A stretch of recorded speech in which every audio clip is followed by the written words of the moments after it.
So Lady Pros was formed off of the Housecall Pros Facebook group. The women were really active on there.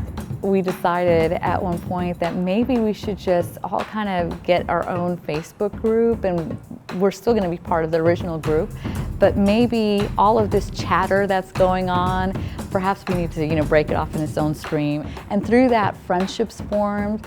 Women were so vulnerable into just letting us into parts of their lives.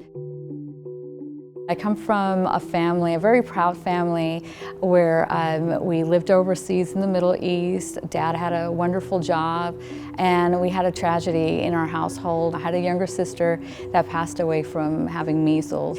And my mom, unfortunately, had a nervous breakdown at a very early age. With that breakdown, she decided to put me in the care of an orphanage. One day I was playing with dolls, and I had a sister who was just the most sweetest little thing. And the next day I realized that I will never play again in my life. My family left to New York, and unfortunately, my father assumed that I was with his family, and my grandmother and family thought I was already in New York. So I was, misplaced in an orphanage for a few months. When my father came to take me to New York, they were not ready for me. There was so much hurt in that household, never being integrated, that I eventually was placed in foster care. The conditions reminded me of something really, really bad getting ready to happen. And that stemmed from when I was in the orphanage. And so my humble beginnings really comes from that. We got started in our company. I say we because it was actually my husband's idea.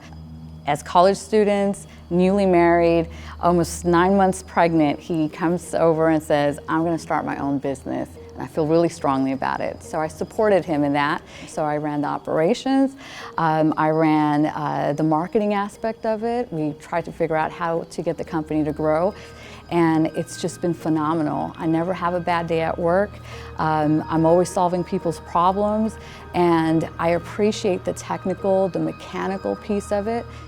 We should raise as much awareness as possible about how wonderful the trades are, why it's a necessity, and be able to also show the contributions of other trailblazers, other women, and bring those stories back up to the forefront to encourage other girls, other women to step forward so they can see that this is something that's attainable.